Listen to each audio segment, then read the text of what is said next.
So CD Projekt Red has finally dropped patch 1.1. I know a lot of you have been waiting patiently for this patch, so I decided to make a quick video just to go over the patch notes that they've released. So they go on to say in the patch notes, in this update we have focused on various stability improvements which you can find outlined in the patch notes below. We will continue to work with this on patch 1.2 and other upcoming updates. At the same time, we will keep fixing the bugs you encounter and listening to your feedback on how to improve the overall game experience.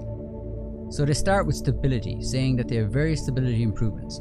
These include memory usage improvements in various systems within the game, so characters, interactions, navigations, in-game videos, foliage, laser effects, minimaps, devices, AI, street traffic, environmental damage system, GPU related, and more.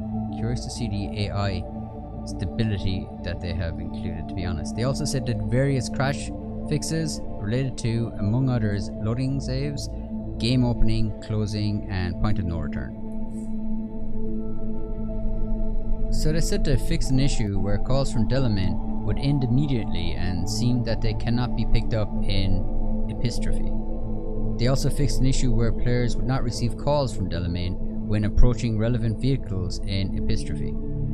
Fixed an issue where the objective could get stuck on answer the call from Mr. Hands in Main Tan Pelin. They fixed an issue where Judy could teleport underground in Pyramid Song. They fixed an issue where it would be impossible to talk to Zen Master in Home of the Atoms. They fixed an issue where Takamara wouldn't call then down the street. They also fixed an issue where Jackie could disappear in the pickup.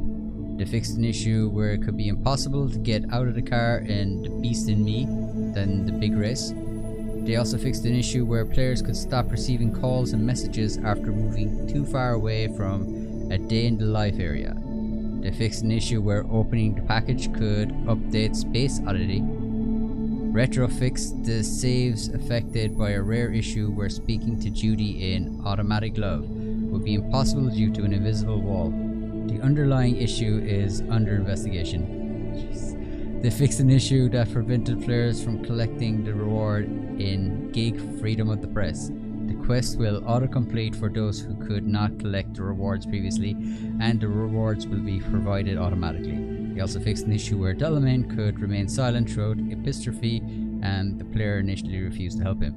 They also have UI fixes, so they fixed an issue where prompt for exiting Braindance could be missing. They also removed an invalid item from loot. Visual wise, they fixed an issue where a grenade's trajectory could be displayed in photo mode. They fixed particle hue appearing pink when viewed close up. They also fixed cars spawning incorrectly in Reported Crime Welcome to Night City. So in achievements, they fixed an issue where completing one of the assaults in progress in Santo Domingo would sometimes not contribute towards progression for the jungle achievement, preventing its completion. Miscellaneous fixes were they addressed the issue responsible for saves getting oversized. They said that this is related to the modifier indicating if the item is crafted, and trimmed the excess size from already existing saves. They also say note that this won't fix PC saves files corrupted before 1.06 update. They fixed an issue where input could stop registering upon opening the weapon wheel and performing an action. They also fixed an issue where the continue button in the main menu could load an in-game save. They've also added some PlayStation specific fixes, so performance optimization of crowds on PlayStation 4 Pro and PlayStation 5. Various crash fixes on PlayStation 4, which is nice and vague, so I'm curious to know how it's actually performing on the base model PS4. Xbox specific, they say they improved memory usage for character creation, mirrors, scanning, camera remote control, menus, inventory, map, etc. on Xbox One, on Xbox One X, and Xbox One S. PC specific, it will now be possible to obtain achievements while in Steam offline mode. Note, offline mode needs to be enabled before starting the game. This change does not work retroactively. Address the game startup crashes related to loading cache on NVIDIA graphics card.